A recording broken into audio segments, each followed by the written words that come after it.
Hey ladies, so this is video number 2. This is once your account has been approved, what the next steps are for you to be able to go in and do the majority of your paperwork and get that all going. So again, you'll go to swole123.net. I would recommend saving this to your bookmarks or something like that so you can have easy access to it.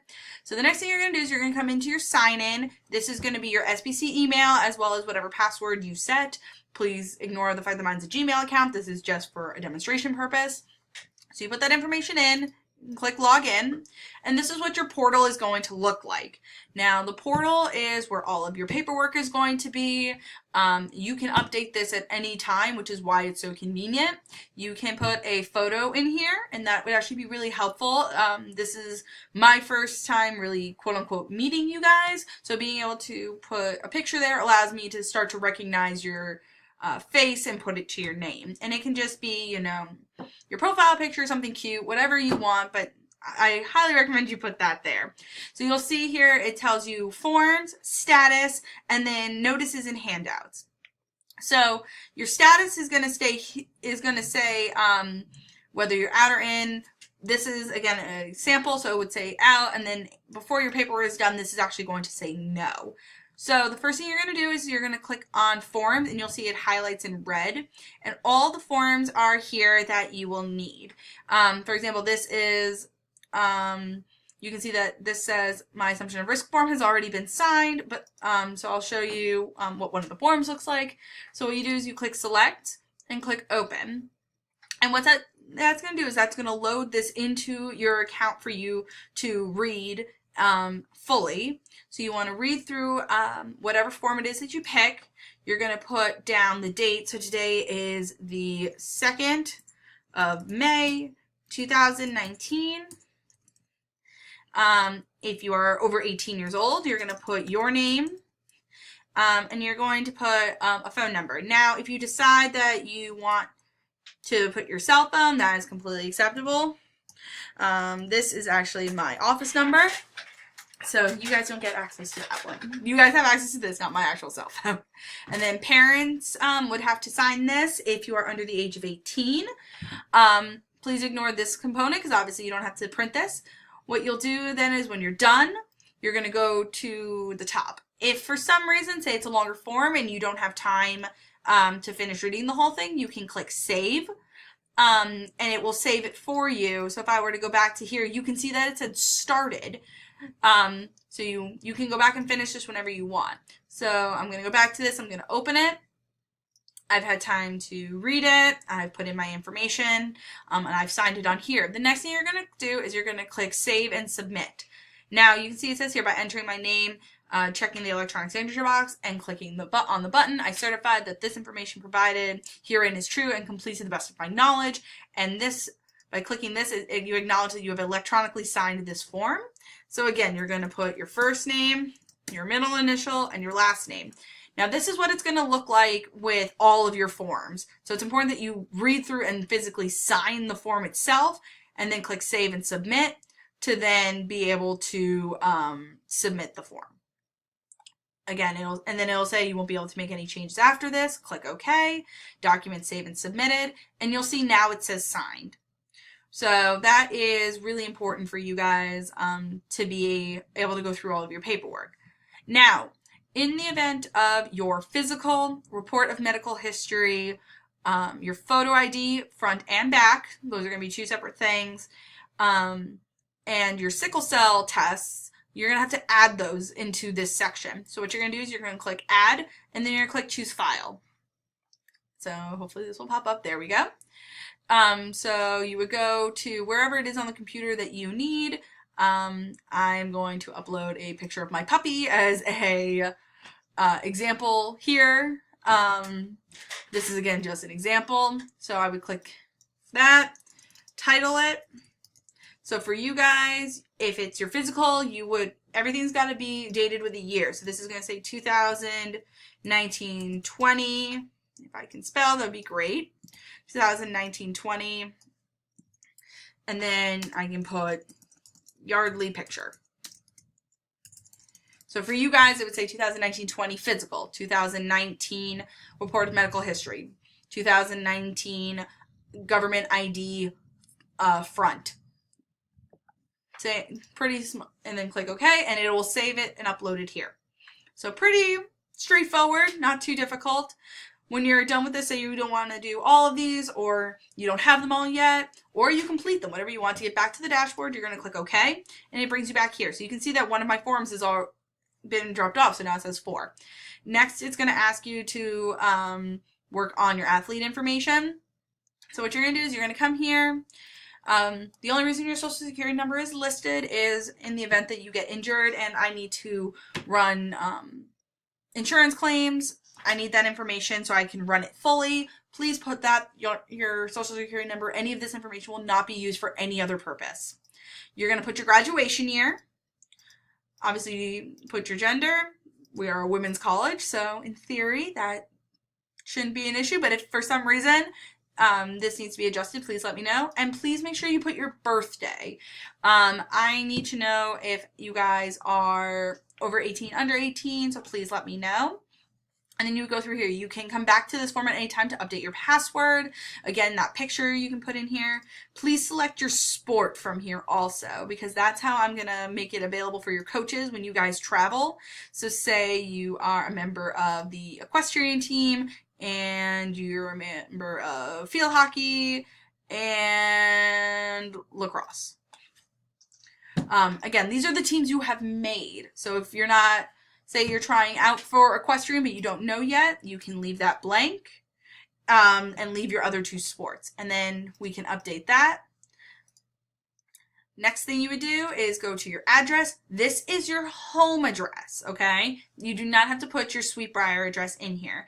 If you have one address maybe for part of the year, or maybe a primary address, you would put that there. Say your parents are separated and you want to put the secondary address, you can absolutely do that, or a summer address, 100% up to you. Emergency contact, you can put anybody you want in the event of an emergency. This is who I will contact, so you want to make sure that this information is as clear as possible. So that way if something obviously happens, I can respond to it. So you'll see as we've gone through, you'll have these little red asterisks all the way through. That is a required field. So you want to make sure that you are filling out all of those required fields.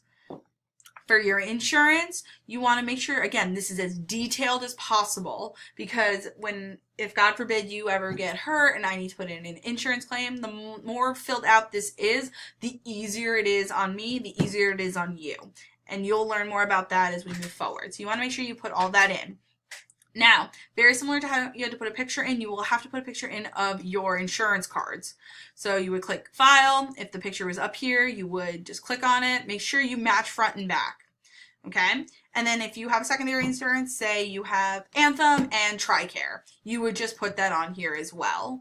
Some of these you might actually be able to look for if need be, but really make sure that all of these are really well filled in. Medical, you guys can put in, some of these are in here. If there's another one that is missing that you need put on here, whatever the case may be, say, I don't know, let's say you have Crohn's disease. I'm pretty sure I just spelled that wrong. I'm gonna stop embarrassing myself with that one. But say you have, I don't know, Lyme disease. You can put that and it will actually save it. So you can write whatever you want in this setting. These are not the only ones you can list. Immunizations, you should be able to get that off your physicals from your doctor. These again are just some medications that are on here. Again, if you take Advil over the counter, that's completely fine. Say, you take ADD medication, whatever it is.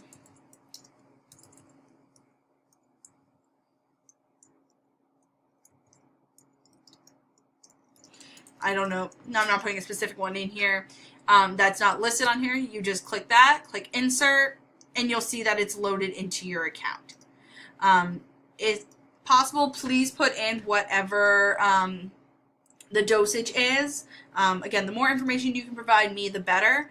And then you want to put your primary doctor and their phone number if I have any questions that I need to reach out to them. with paperwork, you guys can ignore this. This is mostly for me than it is for you.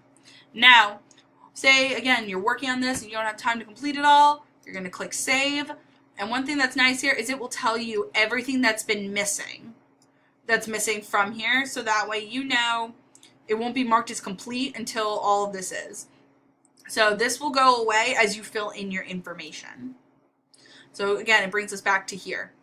Your medical history, this is different than your report of medical history. It's similar, but it asks some different questions. So you want to make sure you go through here. All of these are required questions. They're just yes or no. And then you would put any comments on the side that you feel I should know about, anything like that.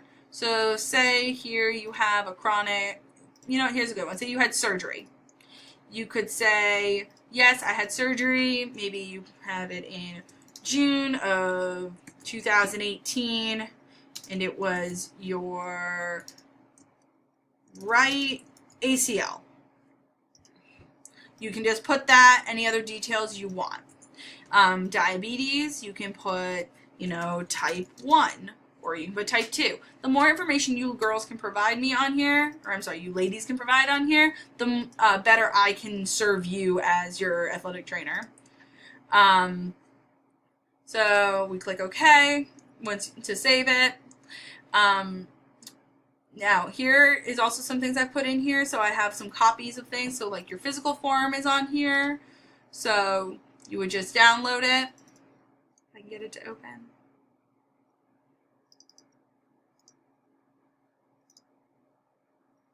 Okay, that did not help at all. Anyway, so what you would do is you would just click download. You can open these. And there we go. You would open it and it comes up here, and this is the form you would have to fill out. Now, fill this out. You would scan this front and back into SportsWare for me, and then you can actually mail this to Student Life. So it hopefully will save you guys a bit of a step. And that's all of this. That's your physical form. This is some information about insurance, medical form, your sickle cell letter. Sickle cell is required testing for all student athletes. It is just a simple blood test that your doctor can do for you. This letter can go to your doctor in case they have any questions, comments, concerns, and they can reach out to me. And then this is the form that needs to be filled out.